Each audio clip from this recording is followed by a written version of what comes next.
Agradeço o convite de você ter aceito, tá? Então nós vamos começar. Como eu falei, tem pouca gente na sala e dá quase 100 pessoas fora, né, pegando muita gente no país inteiro. Então, nós vamos dar início. Rafael, tudo bem? Tudo preparado? Tudo pronto. Eu vou explicar o seguinte, o Rafael Guimarães, né, ele é pesquisador da Fundação Oswaldo Cruz e eu acabei descobrindo o nome dele pelo seguinte, em 2014, 2015, eu me interessei pelo um tema que estava acontecendo nos Estados Unidos, que era The Deaths of Despair, as mortes por desespero. Teve várias publicações e na época eu tentei ver se aquilo se equivaleria a alguma coisa no Brasil, né? Eu não vou dar spoiler não, o Rafael vai explicar tudo. Então, na época eu não encontrei, aí fui fazer outras coisas, pandemia, mas agora voltou esse tema por razões óbvias em relação aos Estados Unidos, né? Então, eu procurei ver quem tinha publicado alguma coisa no Brasil, é justamente ele, né, o Rafael, que é o único, ele tem 3 ou 4 publicações, as únicas feitas na população brasileira, né? Então, esse é o meu convite, porque é um tema bastante interessante para todos nós que trabalhamos com epidemiologia, saúde pública e medicina, né? Então, eu vou deixar para o Rafael aberto, ele vai explicar do que se trata e vai contar todos os resultados das pesquisas dele. Rafael, muito obrigado por ter aceito, esteja à vontade. Nós vamos ter por volta de 30 a 40 minutos de apresentação e depois nós teremos um debate com a plateia. Tá bom? À vontade, Rafael.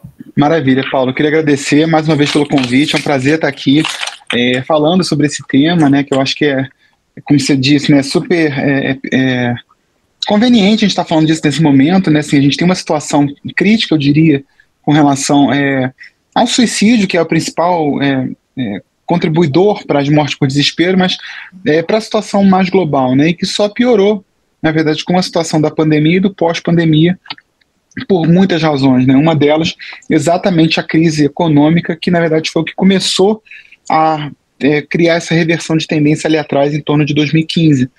Né? Deixa eu compartilhar aqui a tela. Bom, então vamos lá. Então, eu vou falar um pouquinho, então, sobre essa relação da morte por desespero com a questão do contexto. Eu vou explicar um pouco sobre isso. O estudo que o Paulo citou, o primeiro estudo para falar sobre morte por desespero, ele aconteceu em 2015. Foi publicado por 2 professores de Princeton, que foi a Annie Case e o Angus Deaton, que são um casal da Faculdade de Economia. E o contexto era muito claro, a gente tem uma tendência de declínio da mortalidade em vários países, no Brasil inclusive. Isso era notável também nos Estados Unidos, até que em algum ponto houve uma estagnação na queda da mortalidade. E eles procuraram entender o que estava acontecendo. Então, o primeiro estudo deles descreve essa queda, né, da estagnação da mortalidade, e eles, a partir daí, a partir de 2015, então procuram entender as razões para isso. E o primeiro achado que eles têm é de tentar identificar de onde está vindo, qual é o grupo populacional que mais contribui para essa estagnação da mortalidade. E eles identificaram que eram os homens brancos de meia idade, ali entre 35 e 54 anos. E eles passaram a tentar entender o que estava acontecendo com esse homem branco de meia idade. Então, os estudos subsequentes de outros autores, como Stein, né, Decroix, alguns autores também americanos, identificaram que não só havia uma estagnação da mortalidade, como havia este grupo de maior vulnerabilidade, aparentemente, e ainda causas mais específicas que contribuíam para essa estagnação, e que eram o suicídio, a intoxicação por drogas exógenas e algumas doenças crônicas associadas ao abuso de substâncias químicas, como é o caso da cirrose em decorrência do álcool. E aí a Annie Case e o Angus Deaton passaram a dar essas causas o nome de mortes por desespero e procuraram fazer uma conexão entre essa estagnação da mortalidade e o crescimento destas causas em particular com a situação econômica dos Estados Unidos naquele momento, que viviam ainda a repercussão da crise mundial econômica de 2008. Então, eles passaram a identificar que havia uma situação de vulnerabilidade que foi criada em decorrência do estouro da bolha de 2008, da especulação imobiliária, associada a uma maior fragilidade dos vínculos trabalhistas e do enfraquecimento dos sindicatos. E aí essa população de homens de meia idade e que tinham, vamos dizer assim, uma baixa escolaridade em comparação com os profissionais médios dos Estados Unidos, se viram numa situação onde eles não conseguiam reaver seus empregos e, por conta disso, não conseguiam sustentar suas famílias. E aí isso era apontado como a razão mais imediata do aumento do abuso de substâncias químicas e também do suicídio. Concomitante a isso, nos Estados Unidos, a gente teve ainda, mais ou menos nesse período, o início do que a gente tem hoje como epidemia do uso dos opioides, e o que contribuiu seguramente, né, para esse aumento do abuso de substâncias químicas. Hoje, nos Estados Unidos, 60% só dos óbitos são causados por suicídio. Né? A gente tem uma expressão bastante significativa de mais de 35% dos óbitos por desespero causados por overdose de drogas. E aí, naquele momento, eu fiquei muito interessado em saber o que estava acontecendo no Brasil especificamente. Né? E aí eu comecei, então, a desenvolver esse projeto de pesquisa originalmente no meu segundo doutorado e que eu acabei prospectando ele para depois do encerramento do doutorado com outras análises. Né? Então, a gente tem esse contexto de crise econômica, né, que está associado à morte por desespero. É sempre importante lembrar de que, embora a gente tenha tido a crise deflagrada em 2008, a gente tem uma repercussão mais imediata dessa crise nos países de economia central, e a repercussão para os países de economia periférica, como é o caso do Brasil, acontece alguns anos depois, principalmente a partir de 2011, quando a gente começa a verificar uma estagnação econômica desses outros países. Então, esse é o livro da Case do Deaton, que foi publicado em 2020, e ele já é, na verdade, consequência do estudo pioneiro de 2015 e das repercussões que ele foi tendo ao longo dos anos e que culminou, então, na publicação dessa obra. Ela aconteceu dias antes do anúncio da pandemia por Covid-19 no mundo. Né? Então ele reflete essa coisa do aumento da mortalidade, né, nesse grupo mais específico, as razões desses aumentos, e aí os dois tentam fazer essa relação mais profunda com as questões do contexto econômico no livro, não foi no artigo. E eles procuram ainda falar um pouco do contexto econômico num conjunto. Então eles não querem se referir só à crise econômica, mas também às medidas de austeridade fiscal que os governos implementaram para lidar com essa crise econômica. Isso significa que em muitos lugares, e que foi o caso do Brasil, as medidas de austeridade elas foram mais danosas para este cenário de mortalidade do que a crise propriamente. Bom, esses gráficos aqui foram publicados no New York Times para poder falar um pouco, né, sobre como é que estava a distribuição dessas mortes em termos de magnitude, por faixa etária, por período, e considerando esses dois grupos. Né? Então, um grupo que tinha nível superior e que não tinha nível superior. Havia um aumento também no grupo com nível superior, mas um aumento muito menos significativo do que estava acontecendo de fato com a população com menor escolaridade. Isso fica muito evidente nesse heatmap que eu estou mostrando aqui. Percebam que nesse primeiro a gente tem aqui em termos de magnitude, né, ela está muito mais pronunciada aqui mais para o final da década de 2010 e especialmente concentrada nessa população de idade mediana. Então aqui alguma coisa entre 35 e 55 anos de idade. Bom, o Stein foi um autor que logo depois do estudo pioneiro ele começa a questionar essa relação com a questão da raça, da etnia e dos graus de urbanidade. Então ele vem mostrando a redução da mortalidade em muitos grupos, mas não nesse particularmente, né? Fala mais claramente das causas relacionadas a suicídio, ao abuso de substância química e envenenamento, né? Mas ele vem falando de uma questão que acabou se tornando um gatilho para uma discussão mais profunda na sociedade americana, que é o fato da gente ter uma mudança na tendência de mortalidade desse grupo de homens de meia-idade branco, mas que não reflete dois problemas essenciais. O primeiro deles embora você tenha um aumento da tendência nesse grupo, a magnitude da mortalidade por desespero, ela seguia sendo maior entre pretos do que entre brancos.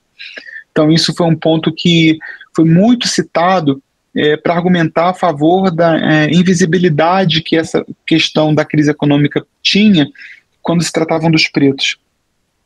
E, novamente, ele volta a questionar isso quando ele fala um pouco da questão da raça, ao mencionar de que, nesse contexto, nessa conjuntura do uso do opioide, a questão do envenenamento, da intoxicação exógena, ela ganha uma notoriedade que o crack, por exemplo, não ganhou na década de 80, porque quando o crack emergiu como uma epidemia na década de 80, ele essencialmente estava acontecendo na população preta marginalizada e numa população branca de classe média.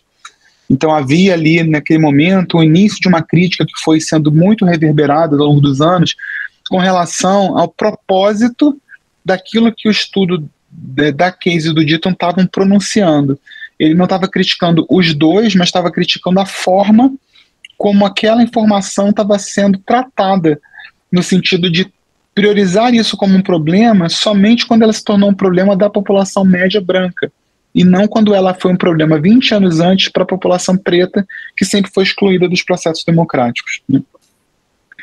Isso daqui é um pouco só um modelo teórico para passar um pouco essa ideia, para mostrar que a morte por desespero, como a mortalidade, né, ela é o evento mais grave que pode acontecer em decorrência de uma cascata de acontecimentos. Então, antes da gente ter a morte efetivamente por desespero, a gente tem os momentos de exposição maior a esses fatores de risco para o desespero. Então, a questão da redução da renda, o desemprego, o desengajamento da força de trabalho pelo enfraquecimento dos sindicatos, a natural perda dessa estrutura tradicional familiar em decorrência disso, porque a gente passa a contar com uma família que procura criar outros arranjos, outros dispositivos para aquisição de renda, né? E aí os papéis sociais e familiares eles mudam nesse contexto, né? Uma questão do isolamento social pela, né, impossibilidade de estar reunindo em grupos, pela questão da renda. Isso gera situação de desespero propriamente, que tem várias dimensões. Então tem a dimensão cognitiva, emocional, comportamental, que leva de fato às doenças por desespero, que ainda é a ideação suicida, o uso das drogas, o abuso do álcool, e que no limite, numa situação extrema, levam à morte. Então a ideação suicida se concretiza como suicídio, o uso das drogas ilícitas se torna uma overdose, e o abuso de álcool e da adicção se torna cirrose efetivamente. Então esse é um modelo explicativo que é adaptado de uma autora indiana, mas que é radicada nos Estados Unidos e que estudou bastante isso. E aí a gente tem então um contexto regional, onde o Brasil está incluído, que é um pouco diferente dos Estados Unidos. Porque a gente tem uma forte heterogeneidade estrutural na América Latina, conhecida, né, principalmente associada a gênero e a raça, mas sobretudo a questão da classe social, que, na verdade, gênero e raça no Brasil, como na América Latina, eles são proxies importantes de classe, né, e posição socioeconômica. E a ideia de que a desigualdade de renda, não a riqueza, mas a desigualdade propriamente, expõe a população de forma diferenciada a riscos em saúde. Isso é alguma coisa que as linhas teóricas da determinação social do processo de saúde e doença na América Latina e do Sul-Sul têm trabalhado muito, né? De que a pobreza importa, mas sobretudo a desigualdade. Porque num cenário onde todos são muito pobres, a homogeneidade das pessoas protege de alguma forma, né? Agora, a heterogeneidade e a desigualdade, elas colocam as pessoas numa situação muito mais precária, porque elas confrontam com a ideia de que elas poderiam ter mais, ser mais, e elas não são, por razões circunstanciais, principalmente pela fluidez do estado de bem-estar social dos estados-nação, né?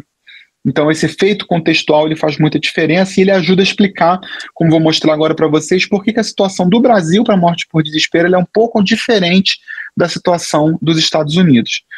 A gente tem um contexto forte de inclusão e de redistribuição de renda no país, e essa dualidade, né, assim, sobre a tentativa das políticas públicas tentarem reduzir as iniquidades, quando na verdade algumas delas, embora elas sejam anunciadas como uma estratégia de redução da desigualdade, das iniquidades, elas operam a favor da criação da igualdade, o que virtualmente é impossível num cenário onde você pressupõe que haja desigualdade para que haja crescimento econômico, que é o fundamento do capitalismo, né?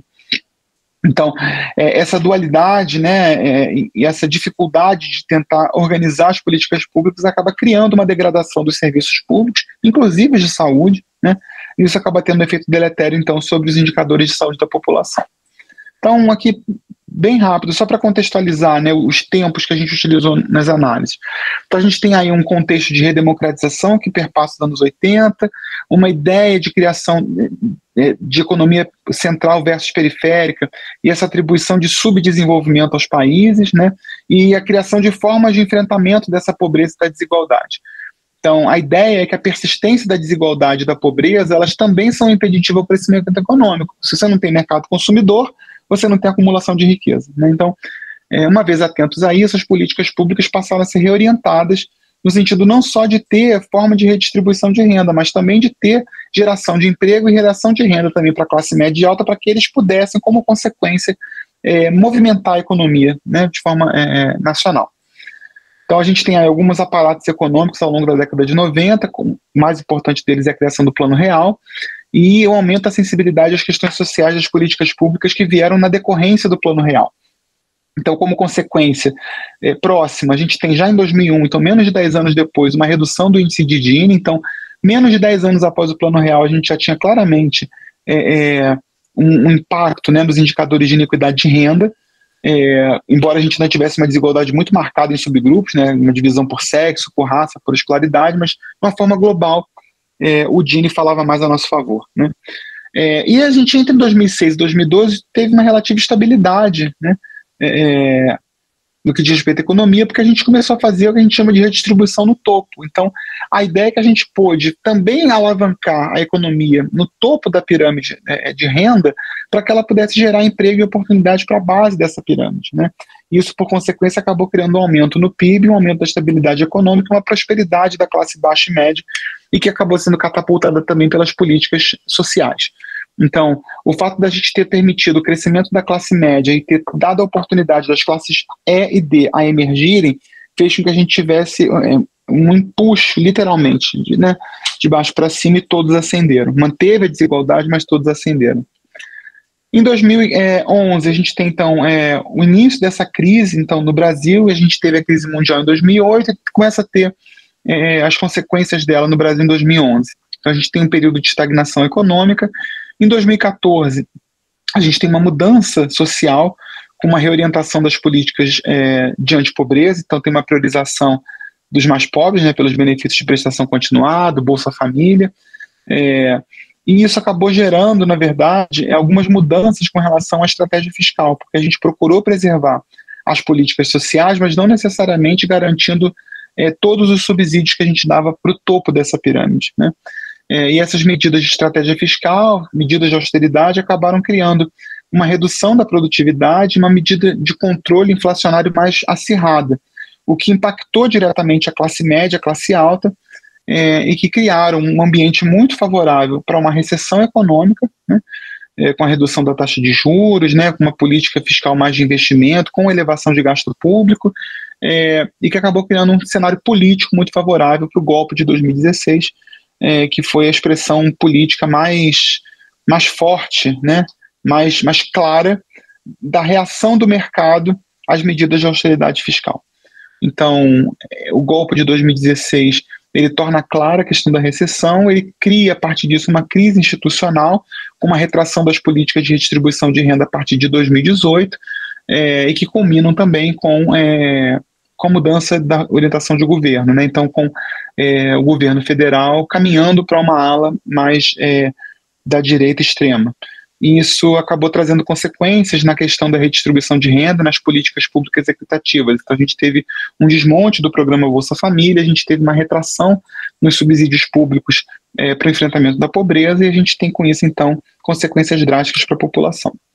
Então, aqui só para vocês terem uma ideia, com uma análise mais exploratória, a gente vê a taxa de desemprego, ela foi decrescendo ao longo dos anos, ela volta a aumentar em 2015, o que é um forte indicativo de que começa aqui uma recessão, mas vejam que o rendimento médio, ele não diminui no mesmo ritmo, ele na verdade fica estagnado, né, a partir de 2015, mas ele não reduz. Então o aumento do desemprego, ele não faz reduzir o rendimento médio, o que sugere para a gente que a gente tem uma concentração cada vez maior, né, do dinheiro numa camada superior. Então a gente passa a ter uma dualidade enorme, né, dentro do país, onde a gente tem mais desempregados e aqueles que têm emprego ou aqueles que têm renda concentram cada vez mais a renda. Isso é reflexo não só dessa estagnação e dessa recessão, mas também de como que as medidas de austeridade fiscal penalizaram mais e mais a população pobre e mais desfavorecida.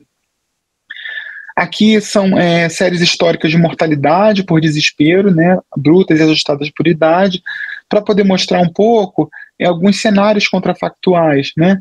Então a gente tem aqui cenários onde a gente mostra que a taxa, obviamente, né, a taxa ajustada, ela age um pouco a favor, porque a gente tem uma população que morre por desespero mais jovem, então isso aqui acaba refletindo na taxa ajustada, e aqui dentro dos cenários, o que a gente vai vendo é que em cenários onde você tem a manutenção do cenário econômico, ela vai mostrando para a gente como que o desespero vai aumentando. Então essa linha vermelha mostra a tendência, né, que a gente teria para morte por desespero, caso a gente mantesse a tendência de 2003 a 2007, foi o período pré-crise. No segundo, azul, seria se a gente tivesse mantido a tendência, considerando já o período já de recessão econômica até 2011, e aqui no último, então, quando a gente vê, considerando o cenário a partir de 2015. Então, em qualquer cenário, a gente tem aí uma sobremortalidade por desespero acontecendo no Brasil. Aqui, só para a gente ter uma ideia pelo heatmap, né, de que a concentração de morte por desespero ela não acontece com a mesma estrutura etária que tem a população geral. Então a gente tem uma concentração naturalmente maior de população mais jovem no Brasil, e pelo metabolismo demográfico ela vem gradativamente envelhecendo. Mas o que a gente tem em termos de morte por desespero é que ela vai aumentando, expandindo um pouco esse espectro nessa faixa etária intermediária, e ela concentra bem aqui também nessa população de 35 até 59 anos no Brasil, né? Então isso mostra que há um diferencial de idade muito importante para descrever as mortes por desespero.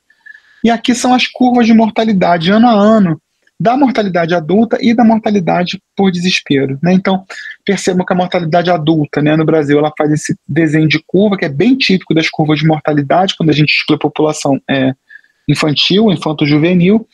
E o que a gente vê em termos de desenho de curva da mortalidade adulta por desespero é completamente diferente, em que há um aumento substancial até mais ou menos uma idade mediana, que entre alguma coisa aqui em torno de 50 e poucos anos, e que depois ela vai ganhando estabilidade. O que significa que a crise econômica e a decorrência dela para a mortalidade por desespero, ela pega de alguma forma essa população daqui dos 35 aos 59, mas ela persiste também um pouco na população ainda mais velha, que já vinha num processo de aumento de suicídio, de intoxicação por drogas, pelas questões relativas à finitude da vida e as vulnerabilidades provocadas pelo envelhecimento populacional, né?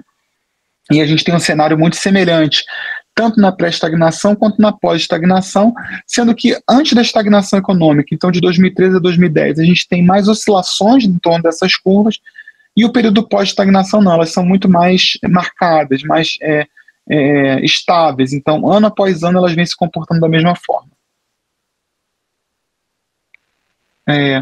Aqui foi um modelo de Poisson que a gente rodou, né, com variância robusta para poder verificar a associação com as faixas etárias, em que a gente confirmou de que, de fato, no Brasil a gente também tem uma associação com o sexo masculino, com uma razão de prevalência de 6,15, também tem uma relação importante com a idade, também nessas faixas etárias intermediárias, aqui principalmente de 40, 49, 50, 59, é quando a associação ela é mais forte, e que não tem um gradiente de associação, porque a gente começa a reduzir isso de alguma forma a partir da idade dos idosos. Então a gente ainda tem uma associação, né, quando compara com uma faixa etária de jovens, mas ela é menos, ela tem magnitude menor do que com essa população de 40 a 59 anos. Agora, uma coisa que despertou a atenção da gente é que quando a gente olha isso por raça no Brasil, aí a gente tem um cenário muito diferente do americano, em que a gente tem uma associação maior com a raça de pardos e principalmente de pretos, e que há um gradiente de associação, né? Um colorismo, vamos chamar assim, que mostra que a situação do pardo é pior do que a do branco, e a do preto é pior do que a do pardo. Então, a ideia, né, que é a expressão mais cristalina do racismo estrutural, né, de que quanto mais retinta é a cor da sua pele, maior é o risco que você tem para uma série de eventos em saúde, e um deles é a morte por desespero. Então, a gente fez ainda uma análise de série temporal interrompida para poder verificar o efeito, né, da estagnação e da crise, e a gente de fato viu que tem uma diferença significativa, né, com relação às taxas médias, antes da estagnação e após a estagnação. Então todos eles foram estatisticamente significativos, para todos os grupos etários, todos os sexos e todas as cores de pele. E o total, obviamente, também foi diferente. Então em média, tem muito mais morte por desespero depois da estagnação econômica do que antes da estagnação econômica. Quando a gente olha o modelo de Price para poder começar a explorar a série temporal interrompida, a gente vê que tem todos eles modelos que têm um coeficiente de determinação bastante robusto e que têm diferenças significativas pela estatística de Durbin-Watson. Então, em todos esses grupos há uma diferença no período pré-estagnação para o período pós-estagnação. E isso daqui foi o que deu a gente argumentos para poder realizar a análise de série temporal interrompida. A gente usou o ano de 2011 como marcador, então fizemos de 2013 a 2011, 2011 a 2018, naquele momento. E o que a gente verificou é que, de fato, tem uma associação importante, né, com a questão da idade, tem uma associação também importante com relação ao sexo e ainda com a cor de pele.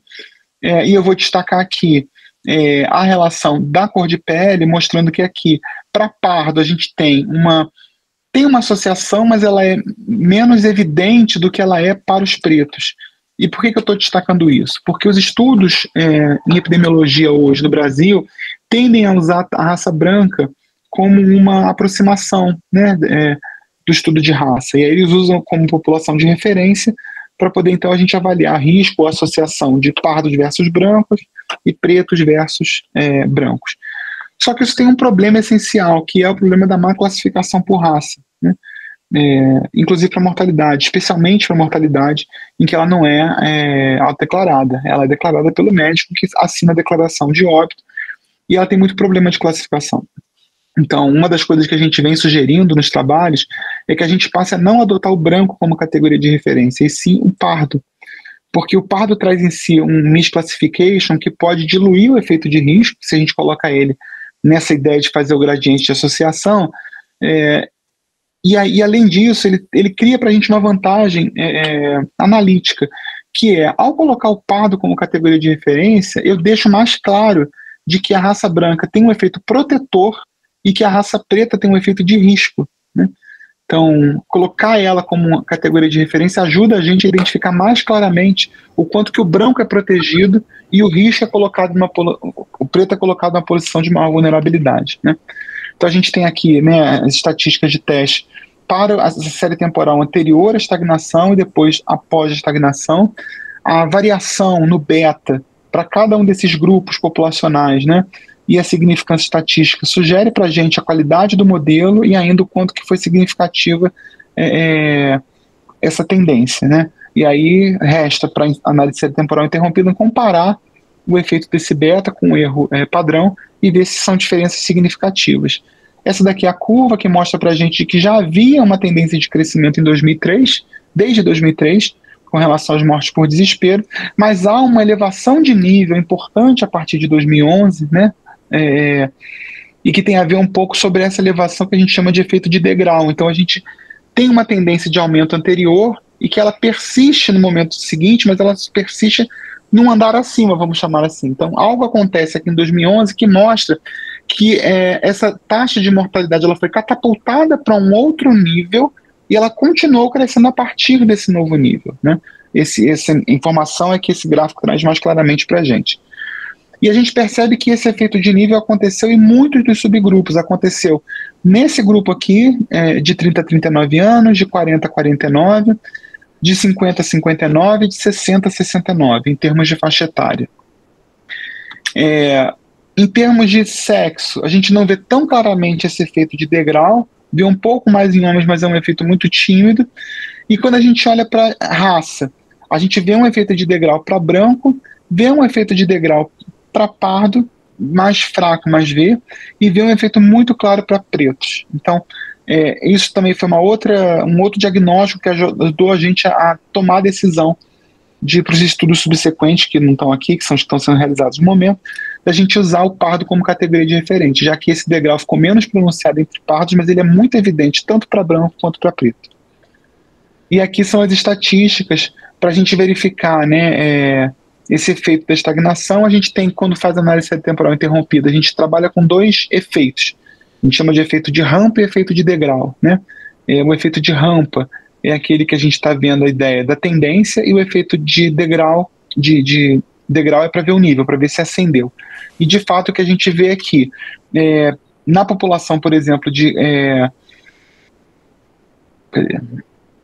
na população, por exemplo, aqui de 40 a 49 anos, a gente tem uma mudança de tendência, mas não de nível, né? Ao passo que a gente tem em outros lugares, por exemplo, uma relação menos clara com relação ao nível, mas tem relação mais clara com a tendência. Então, a depender do grupo populacional que a gente está lidando, o efeito de degrau ele foi mais pronunciado do que o efeito de nível, o que mostra que há diferenciais na morte por desespero, né, com relação ao efeito que a crise econômica e a medida de austeridade cria, no sentido de que a crise econômica e a austeridade fiscal ela penaliza mais alguns grupos em detrimento de outros. Então, esse é o principal achado dessa análise temporal interrompida, né?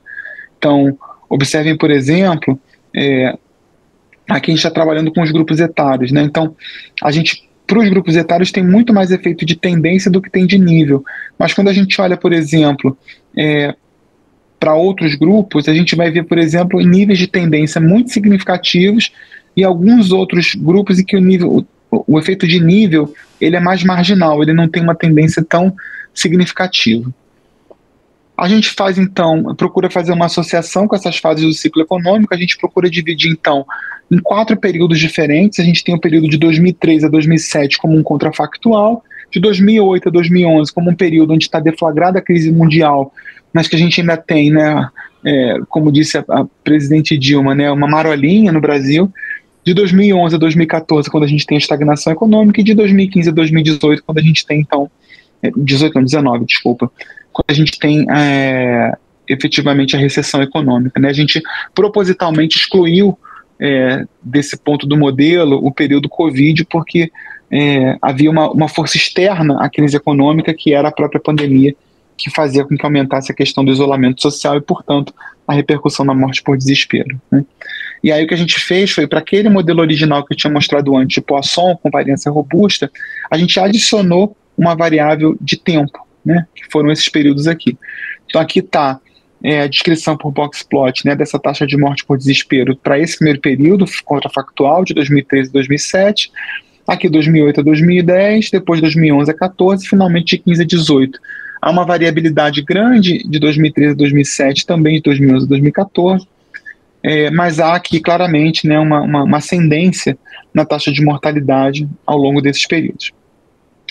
E quando a gente inclui, então, esses períodos no modelo de Poisson, mesmo no modelo ajustado, a gente vê que há uma associação. Então, usando o contrafactual de 2013 a 2007 como referência, a gente tem aí um aumento de associação e que também tem um gradiente de associação, então que vai de uma sobremortalidade em torno de 8% no período de 2008 a 2010, chegando a uma sobremortalidade de 24% no período de recessão econômica que o Brasil vivenciou, né?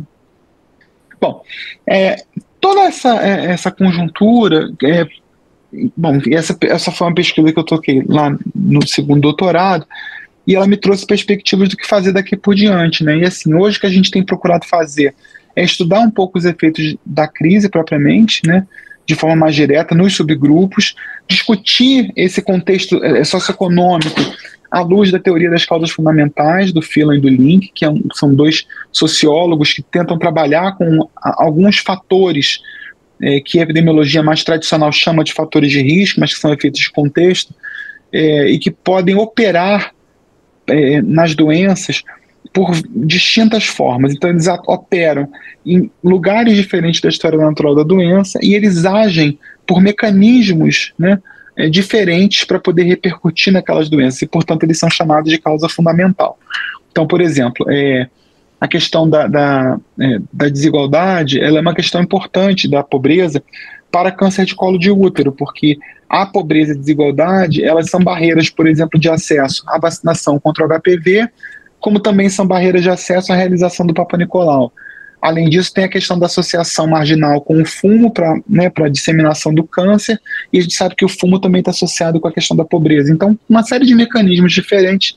Pobreza, então, está associada a essa doença e a tantas outras, então por isso ela é dita como uma causa fundamental. E uma causa fundamental importante aqui, eu acho que diz respeito ao racismo e a estrutura do desenvolvimento, né? A gente precisa sempre lembrar que a formação social brasileira ela é pautada pelo racismo, né? A sociedade brasileira ela é criada a partir de uma instituição racista, e isso traz repercussões até hoje, quando a gente pensa na questão da mobilidade social. Então, pretos, de uma forma geral, têm muito mais dificuldade em ter mobilidade social do que brancos, porque tem muito mais barreiras a uma série de circunstâncias que vão da escolaridade à geração de emprego, né? Então, a raça e a cor de pele são determinantes aqui para essa situação de morte por desespero.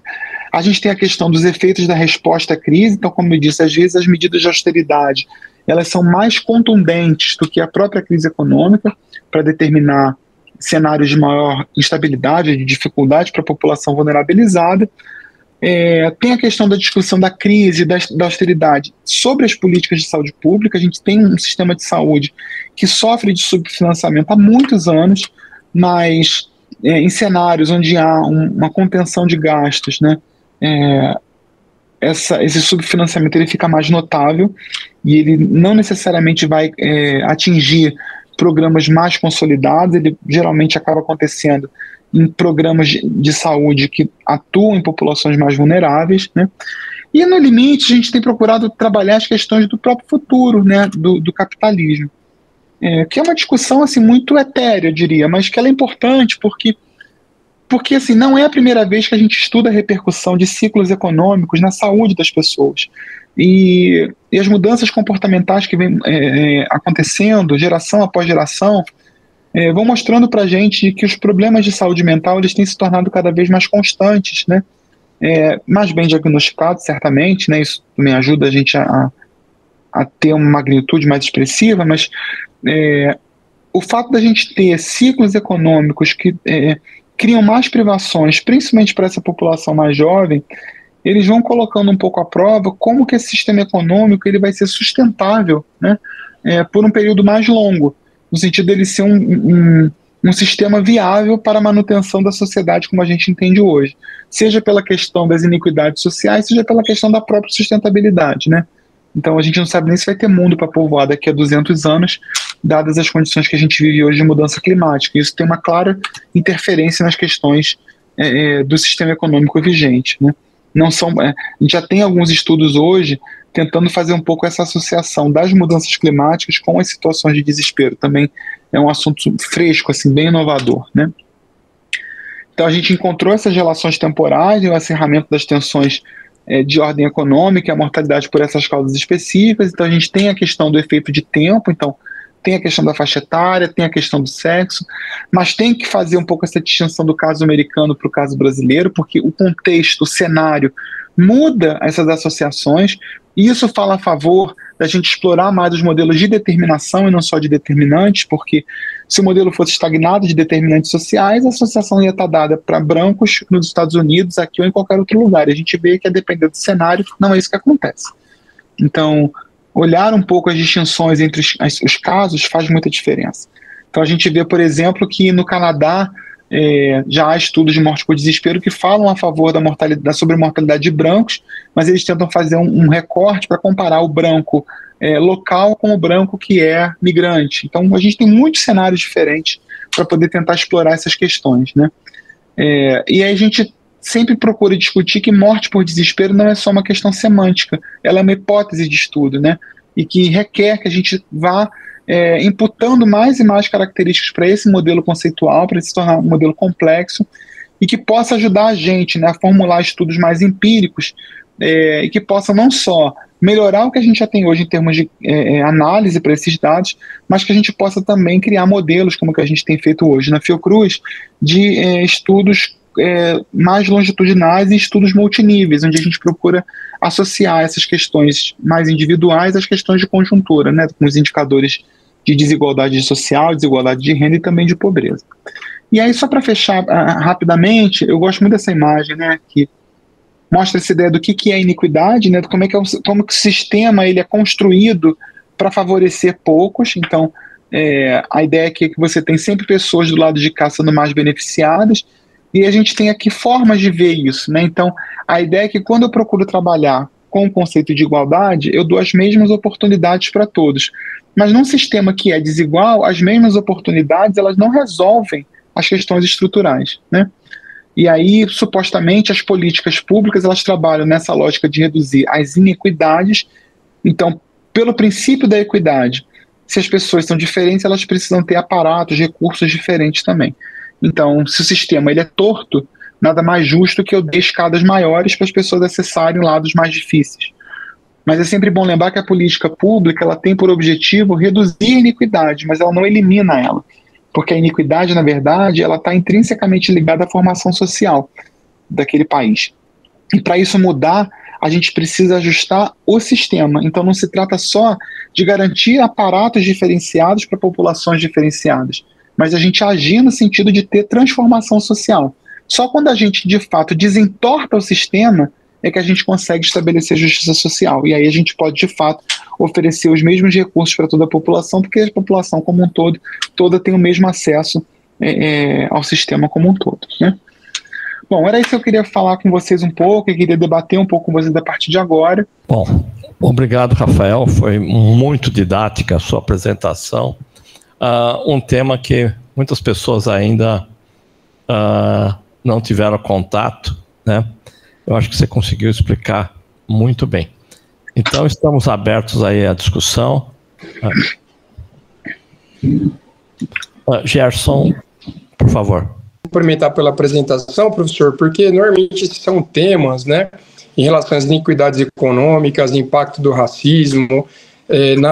Normalmente a gente vê em pesquisa qualitativa, né, e que são muito importantes, são muito relevantes, mas você agrega uma avaliação quantitativa que agrega argumentos muito importantes para as intervenções necessárias. Então, quero cumprimentar, né?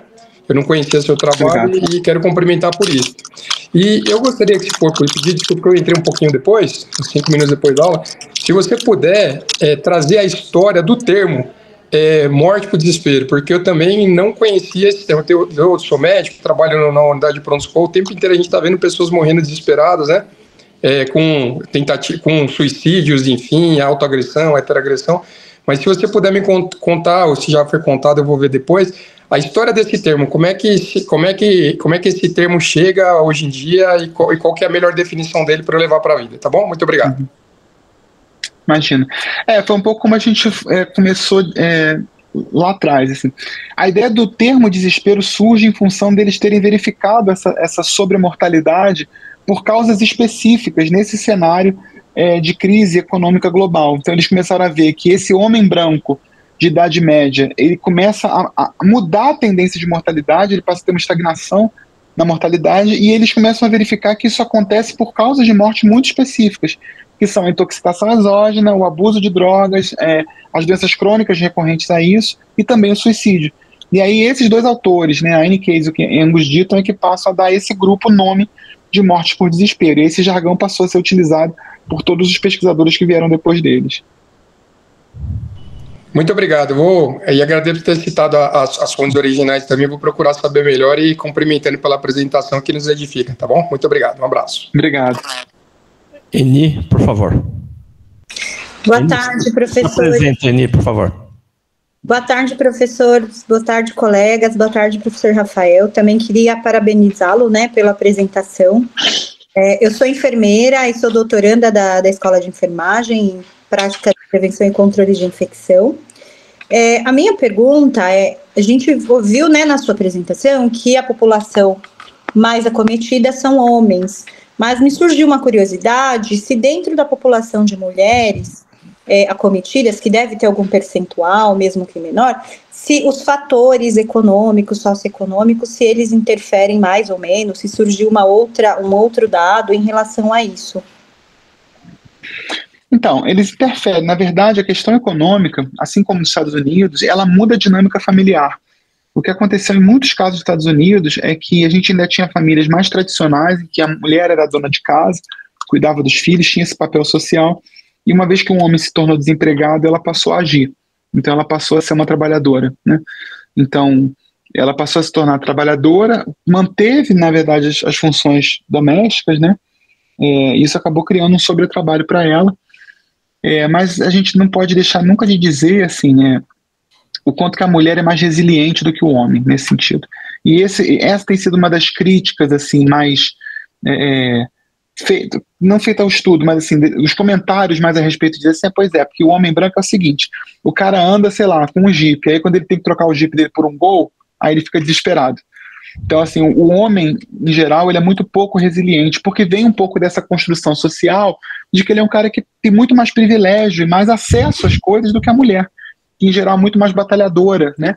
Então, é horrível falar nisso, né? Como se a gente tivesse assim, então tá, a mulher pode passar qualquer coisa porque ela aguenta o tranco. Não é que ela seja obrigada a aguentar o tranco, mas é verdade. Assim, o homem ele é muito pouco flexível às mudanças da vida, né?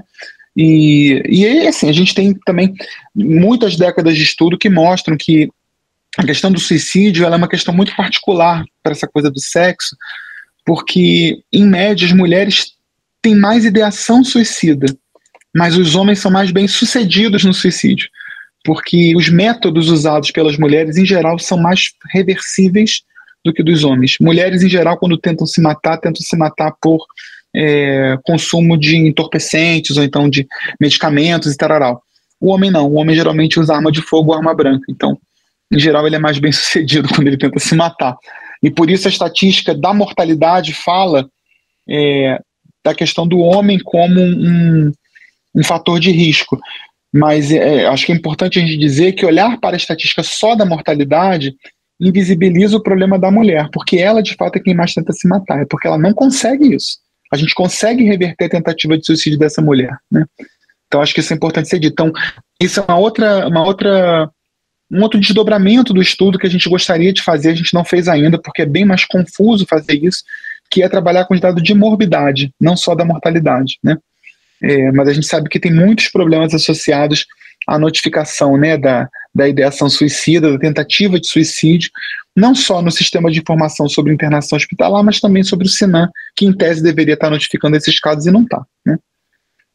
Muito obrigada, viu? Mariana, por favor, se identifique. Oi, pessoal, tudo bem? Então, eu sou Mariana, eu sou doutoranda em cardiologia pelo INCOR, e eu queria aproveitar esse gancho aí que você fez entre morte por desespero e ideação suicida, né? Eu trabalho também num hospital privado, então, às vezes, eu posso ter uma percepção um pouco diferente do que a literatura traz, né? Então, que pessoas de diferentes classes sociais possam ter diferentes comportamentos em relação à tentativa de suicídio e acesso aos meios letais, né?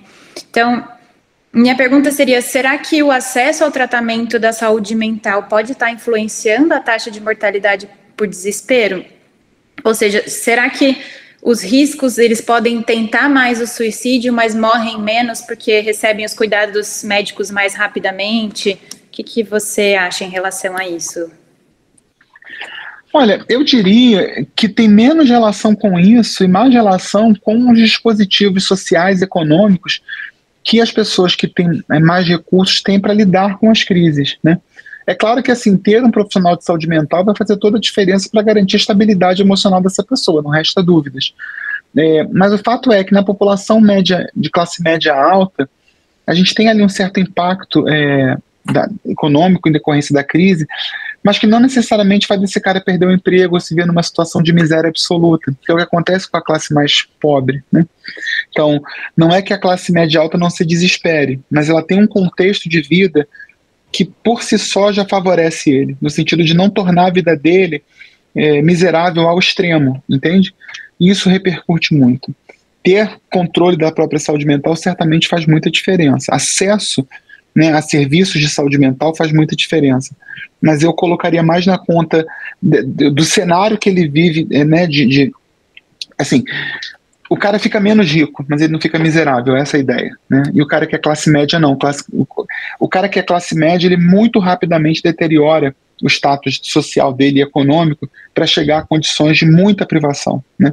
E não é uma situação que vai degringolando ao longo do tempo. Muito rapidamente ele cai, né, completamente. Tá bom. Obrigado. Franciele, por favor, se apresente e pergunte. Oi, pessoal, boa tarde. Bom, meu nome é Franciele, eu sou orientanda da doutora Clarice Tanaka e sou doutoranda, né, no programa de Ciências de Reabilitação. E parabéns, Rafael, pela sua apresentação.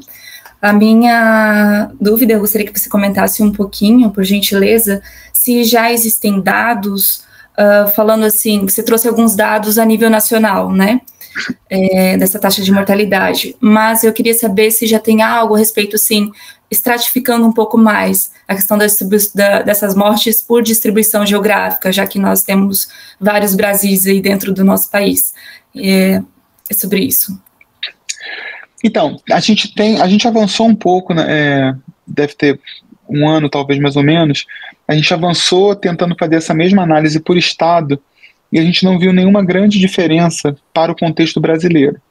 E o que a gente pensou, tem pensado mais recentemente, vai começar a investir nisso, é de trabalhar numa escala subnacional, mas não por uma divisão, eu diria, arbitrária, assim, geográfica, mas tentar olhar bolsões. Então, o plano agora é a gente, a partir de alguns indicadores socioeconômicos, fazer uma análise de cluster para poder identificar agrupamentos de municípios, e aí, nestes agrupamentos de municípios, fazer a análise. A gente entende que isso talvez faça mais sentido do que olhar genericamente para as divisões por estado, sabe? Elas não... A gente tem um fenômeno nos estados, mas eles não acontecem de forma diferente do que acontecem no país. O que faz sentido, porque, na verdade, o estado em si ele também não é uma reunião de vários municípios, então ele dilui muita coisa dentro dele, como o Brasil também dilui muita coisa dentro de si. Então, já era um pouco esperado que a gente fosse encontrar para o nível estadual, mais ou menos semelhante ao que a gente encontra na população em geral, né? Talvez no cluster a gente encontre mais coisas. A gente começou a trabalhar nisso mais recentemente. A gente ainda não tem dado, né? Obrigada. Nada. Mais alguma pergunta?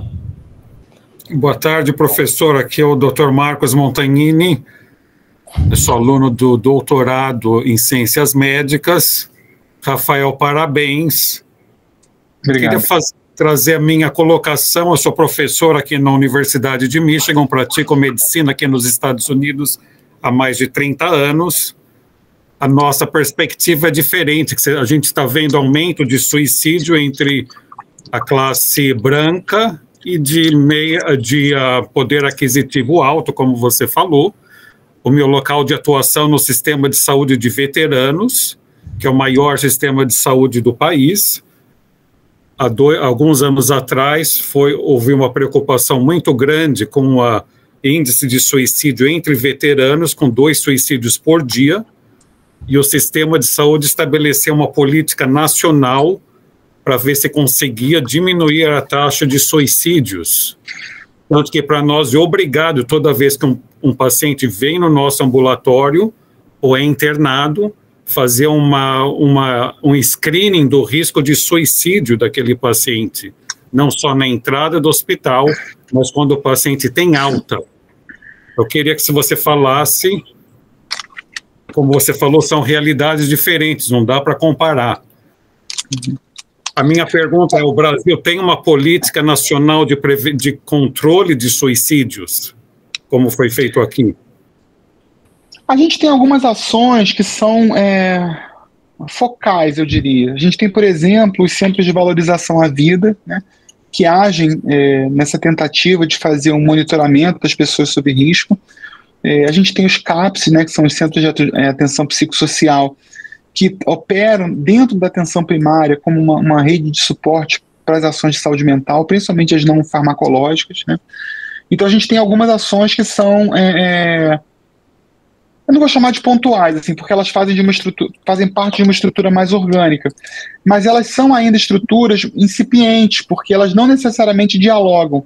O Centro de Valorização pela Vida, por exemplo, ele tem uma interface com o CAPS que eu diria que ainda não dá conta da demanda Da mesma forma que quando a gente tem uma tentativa de suicídio num hospital público, por exemplo, a tendência é que a gente consiga acompanhar melhor esse paciente se ele faz parte de uma população adscrita na saúde da família, né?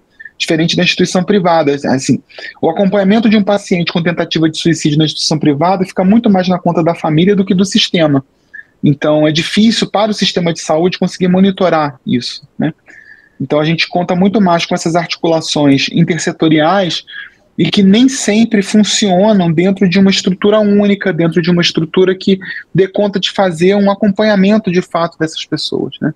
A saúde mental, ela é um desafio. A gente tem aí uma história muito recente, né, de desinstitucionalização da saúde mental, e eu acho que os outros dispositivos do sistema de saúde ainda estão tentando entender que dinâmica é essa que vai ser colocada para a rede, né, de atenção psicossocial, para que a gente consiga trabalhar de forma efetiva para poder impedir não só o suicídio, mas as sucessivas tentativas de suicídio, que é uma coisa que é a vida real, né? Assim, a pessoa não tenta, geralmente, né, ela não tenta se matar uma única vez, porque o que levou ela a tentar uma vez, geralmente, é uma situação persistente que leva ela a tentar outras vezes. E a cada tentativa que ela faz, ela qualifica, ela tipifica melhor essa tentativa. Então, se ela tentou no primeiro momento, sei lá, ela tentou se matar tomando Rivotril, não deu, aí na próxima vez ela não vai usar Rivotril, ela vai usar outra droga, ela vai usar uma faca, ela vai... Então, a pessoa que está nessa situação e que é um caso que é um potencial de retentativas, ele vai só qualificando, porque ele tem a ideação, ele quer se matar, e ele vai tentar outras formas, porque a forma anterior não deu certo, então ele vai, né? Isso é uma coisa que talvez o sistema hoje já esteja mais atento. Ele consegue identificar aquela pessoa que tem uma tentativa de suicídio que aconteceu de uma forma, vamos chamar assim, isolada. Então, não é o cara que tem a ideação, ele não tem aquela ideia fixa de que ele não quer encerrar a vida dele. Ele se viu numa situação aguda, grave, e naquele momento ele tentou se matar. Então, o acompanhamento desse cara é diferente do cara que tem sucessivas tentativas. Esse cara que tem sucessivas tentativas, ele tem uma ideia fixa de que ele não é mais compatível com esse mundo, que ele não pertence a essa ordem social. Então, é uma outra esfera de problema e uma outra necessidade de acompanhamento. Essa esfera de acompanhamento é mais difícil, porque ela requer, na verdade, intervenção que não é só do sistema de saúde, tem uma questão da rede de suporte social, tem outras questões envolvidas que o sistema ainda não dá conta, né? A gente ainda precisa trabalhar muito nisso. Eu acho que seria importante, como o meu sistema de saúde aqui dos veteranos é público, com o orçamento vindo pelo Congresso, a política foi de estabelecer um coordenador de prevenção de suicídio em cada hospital, em cada serviço, e o paciente que entra no serviço com tentativas de suicídio, ele é seguido longitudinalmente por esse profissional. Além disso, eles têm o segmento, claro, e um helpline. O paciente ele é dado um telefone, ele é ensinado quando ele está em crise, como eu falei, tem o risco de suicídio, fazer o screening de risco, mas o paciente ele tem o segmento longitudinal. Interessante. Então, as políticas... Mas isso...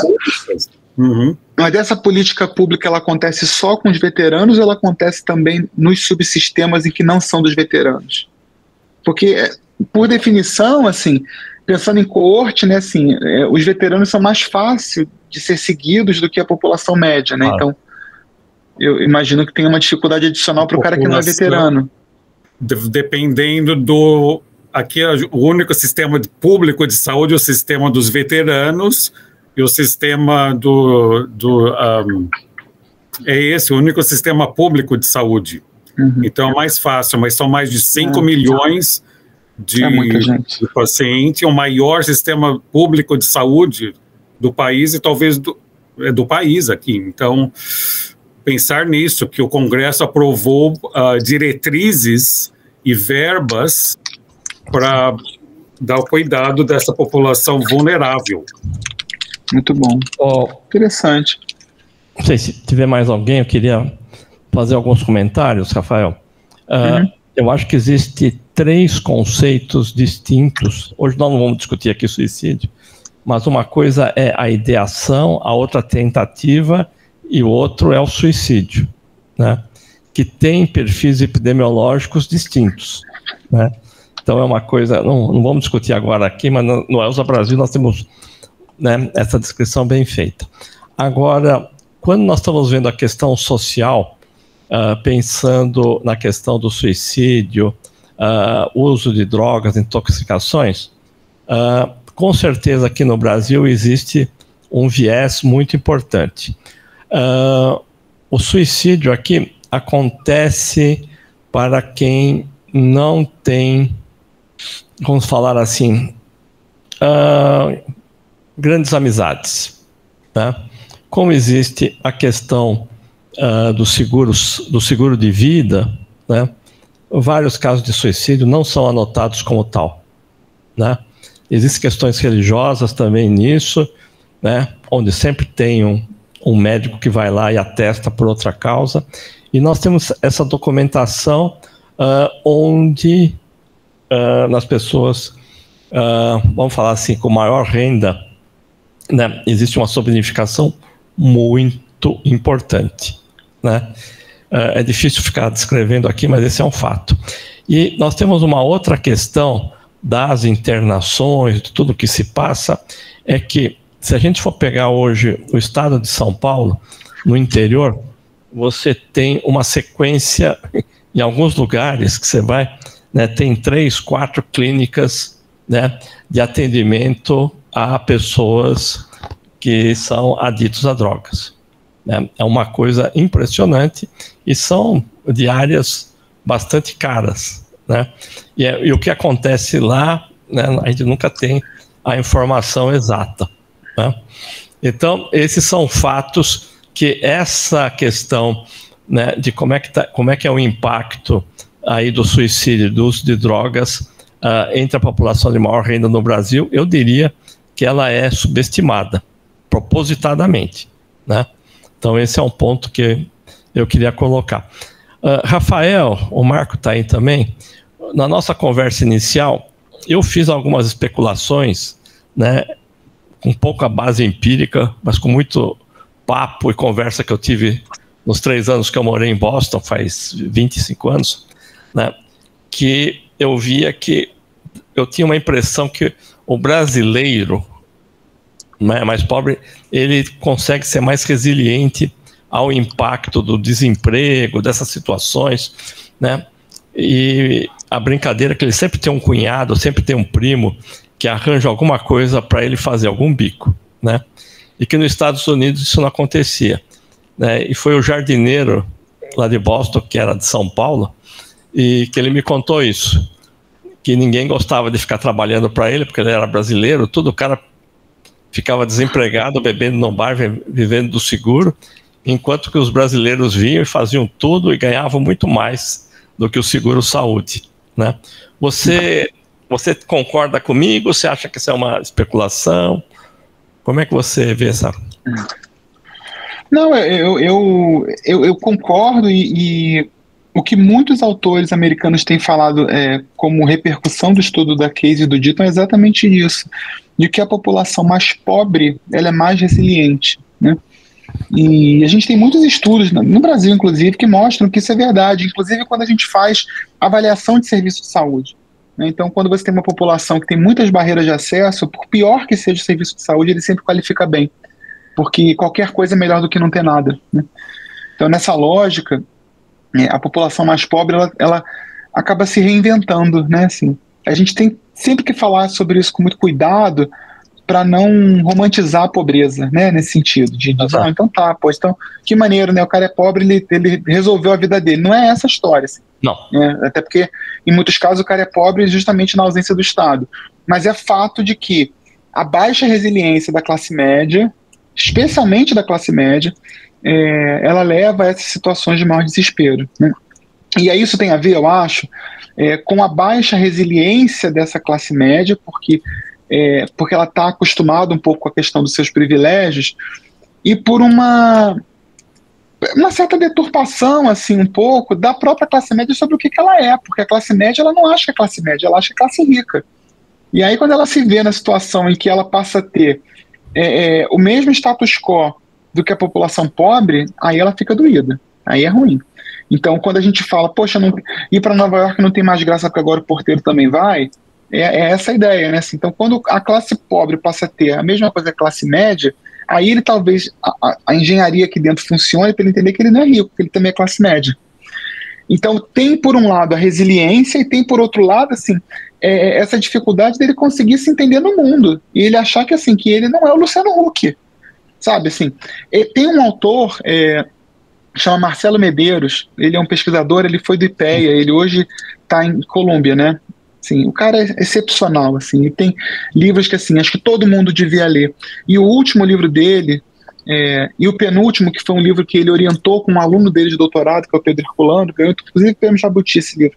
Ele discute exatamente isso. Olha, a gente insiste em tentar estudar a desigualdade pela base, a gente devia estar estudando pelo topo, porque a base é meio parecida, assim.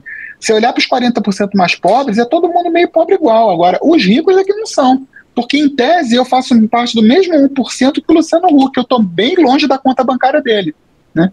Então, olha, a classe média tem um pouco isso, sabe? Assim, como ela está ali na meiuca, ela não olha para si e acha que ela está mais parecida com o pobre do que com o rico. Ela acha que ela está mais perto do rico, mas ela não está.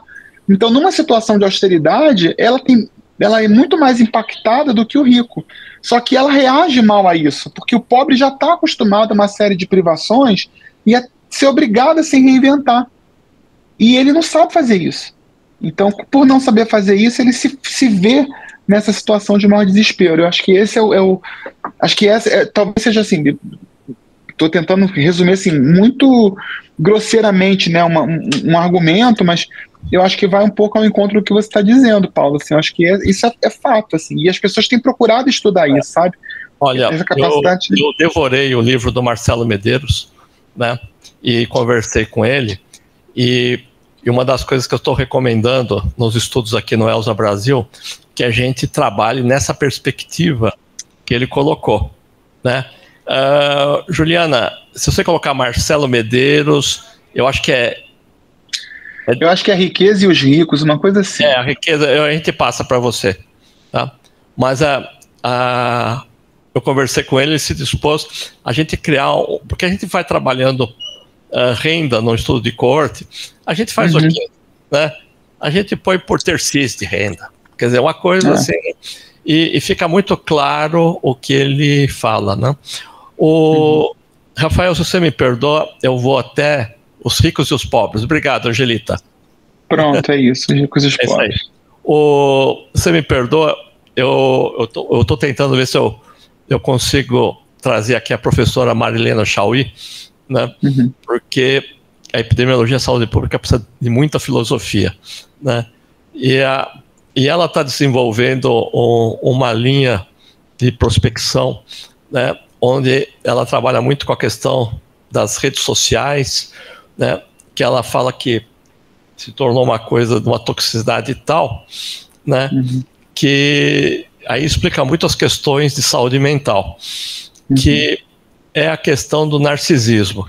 A pessoa, quando entra numa rede social, ela precisa receber likes, né? Os thumbs up, ou o joinha, seja o que for, né? E ela, no início, ela vai recebendo, depois, como todo fenômeno, aquilo lá vai saturando, ela não vai mais, né? Então, isso é um fortalecimento muito grande do narcisismo, né? E aí a Marilena Chauí volta mais de 100 anos e vai para Freud, né? E aí o Freud coloca, quer dizer assim, que o narcisismo é o antepasso, né, da depressão, né? Então é muito interessante e que isso estaria acontecendo numa forma coletiva muito grande, né? Conversando com o pessoal da saúde mental, Daniela, eu já passo para você. Nós vemos que eles relatam isso, né? Então, o pessoal do famoso mercado, né, os famosos influencers, todos já estão indo para o divã, já estão tendo problemas de droga e outras coisas. Dani, Eli, se apresente. Oi, boa tarde a todos. Parabéns, Rafael, pela tua palestra, foi ótima. Obrigado. E Eu sou endocrinologista, sou doutoranda do professor Gerson de Bauru, estou aqui intrometida aqui com vocês, e eu queria pegar esse gancho dessa questão do narcisismo, porque a gente tem visto muito uso de anabolizante, e se vocês quiserem se animar para estudar isso, porque olha, realmente não tem, o problema que eu acho que você deve ter enfrentado e vai enfrentar, né, quando for aumentar aí, continuar com os teus estudos, são os registros, né? Então, e a gente não tem também registro dessa situação, mas aqui em Curitiba eu trabalho na Secretaria de Saúde, e para você ter uma ideia, a gente vai agora, tem alguns exames que o médico na unidade básica não pode pedir, porque são exames de moda, né, tipo vitamina D, que daí pedem para todo mundo. Agora a gente vai ter que tirar a testosterona, porque os médicos da básica estão pedindo testosterona para todo mundo. Então, tá caótico o negócio. Então, até quem é da medicina, quem vir algum caso, atender alguém, por favor, registre na Vigicom, uma plataforma específica para isso, porque a gente precisa de dados, do maior número de dados possível, para ver se a gente toma providências com isso. Tá bem complicado. Isso, com certeza, não só é um reflexo, né, dessa questão de narcisismo, e parece que essa falta aí não sei, falta de tudo, né? Mas isso também eu acho que vai se traduzir até pela própria agressividade e tudo mais, que o próprio uso de testosterona, uso indevido, né, causa. Então, as perspectivas não são muito boas, né? Só quis fazer essa colocação aí, porque como é da minha área, eu achei que seria interessante aí para a gente contextualizar, tá? Mas obrigada. Obrigado. Rafael, algum comentário? Acho que não, acho importante, assim, acho que muito interessante, assim, a gente poder ter espaços como esse para poder discutir temas assim. Acho que realmente é um tema bastante novo para o Brasil.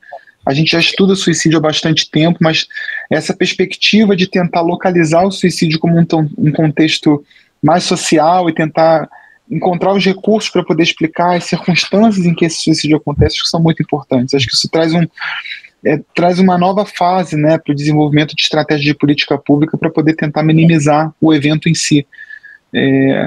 E é notável, assim, como que o público-alvo, notadamente, com muitos doutorandos. Acho muito importante a gente estar criando uma nova geração de doutores que sejam mais sensíveis a esse tipo de modelo explicativo, né, para que a gente possa olhar um pouco para os dados epidemiológicos com uma nova forma, né. Acho que a epidemiologia acho que meio que se reinventando, eu acho, para poder tentar encontrar modelos explicativos mais e mais robustos dos problemas que a gente vive hoje, né. As ferramentas estatísticas têm se tornado mais arrojadas, então a gente tem recursos hoje para poder tentar criar, né, e operar modelos que sejam também mais arrojados, né. Então, eu queria dar os parabéns, assim, por esse espaço que você criou, Paulo, assim, desse encontro, né, que vocês fazem para poder fazer discussões, e agradecer pela oportunidade de ter aberto espaço para este assunto em particular, né. Rafael, eu o convidei e falei assim, será que vai dar liga, né? Mas eu li os trabalhos, assim, do ponto de vista científico, eu estava totalmente tranquilo, né? Mas será que o pessoal vai responder a isso? E até agora, em Jura, é o maior debate, né? Você ganhou aí até com o maior debate. O Daniele, muito interessante que você contou. Eu vou defender meus colegas aí. O que existe é incrível a pressão quando você está na base, né, que as pessoas vão para pedir exame de uma forma muito agressiva, né? Então isso já aconteceu no passado, era com colesterol, tomografia de crânio, ressonância, né, vitamina D e testosterona eu não sabia.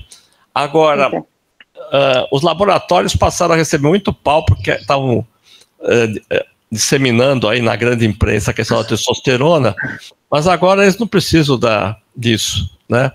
Tem todas as redes sociais, Telegram, né, que vai fazendo essa propaganda e as pessoas vão. Eu não sei quem de vocês está assistindo, é uma série que passa na Max, na antiga HBO, que chama White Lotus, né? Não sei se alguém... E eu vou fazer um pequeno spoiler para quem... Mas tem uma família onde a mãe, ela é a típica viciada dos anos 70, 80, né? Lorazepam, né? Eu tive uma fase profissional minha que eu não aguentava mais, era a vizinha, a professora de educação, de inglês, educação física, onde eu passava alguém pedindo receita de algum benzodiazepínico, né? Essas pessoas estavam viciadas, continuam viciadas ainda, tem muitas, né? Começou com o Valium, Empax, Lorazepam. Então, ela é viciada em Lorazepam, benzodiazepínico, e o filho dela faz uma troça dela, né? E aí ele fala, porque eu sou limpo, né? Eu tomo vitamina, não sei o que lá. Aí a irmã, né? Todo mundo, a irmã é sempre aquele seu alter ego, né? Fala assim, exceto a Ritalina e os esteroides. Aí ele fala, mas isso não são drogas, isso é para me manter ativo, né? Quer dizer, essa frase lá, para mim, é perfeita, né? O cara acha que ele não está drogado, né? E o uso da Ritalina, aqui nós temos aí, eu não vou falar o nome da Avenida de São Paulo, onde isso é muito frequente, todo mundo sabe qual é, né? Mas o pessoal fica tomando Ritalina durante o dia para ficar muito competitivo, aí não consegue dormir. Aí eles tomam o Zolpidem, né? E hoje os psiquiatras, o que eles mais trabalham atualmente, tem um médico aqui do Hospital Psiquiatra, que ele virou especialista em pessoas com adição ao Zolpidem, né? Que é para dormir. Então, veja só, né, o que está se passando por aí. Obrigado. Olha, então somos obrigados a agradecer muito. Rafael, nós vamos coloca o Rafael aí no main listing, para ele poder assistir às outras apresentações nossas, né? Para adorar. As coisas são muito diferentes, mas nós vamos voltar sim a essa questão do suicídio. Nós temos dados muito interessantes. O André Negrão é que está trabalhando com isso, Yasmin, é isso? Tem uns 400 Andrés no IPQ, é uma concentração. Isso, não. Eu nunca vi tanto André num local junto como lá na psiquiatria. Perfeito. É um outro nome, mas o outro que eu tenho é aqui do HU, mas eu acho que são vários atualmente. Então nós vamos trabalhar com isso. Eu vou pedir para outro André, o André Brunoni, que trabalha aqui no ELSA, que é professor da psiquiatria, também para contar aí como é que foi a questão da saúde mental na Covid, né? Nós vamos marcar um dia para conversar sobre isso daí. Rafael, outra coisa, nós estamos acabando a mortalidade do ELSA até 2022, então eu já vou falar com as minhas colegas, a Rosiane e a Maria de Jesus aí da Fiocruz, para te integrar e para ver se você quer trabalhar, né? Não foram muitos casos que eu já vi, mas talvez você consiga ver, né, o que aconteceu aí em termos de mortes por desespero no ELSA. Tá bom? Gente, interessante, vai ser um prazer. Obrigado, né? A semana que vem nós vamos mudar de assunto, né? Nós vamos ter a professora Tabita Rubemeyer, que é aqui da Biociências. Ela vai falar do perfil genético dos indígenas brasileiros e na relação com a proteção a doenças. Tá bom? Muito obrigado, gente. Valeu.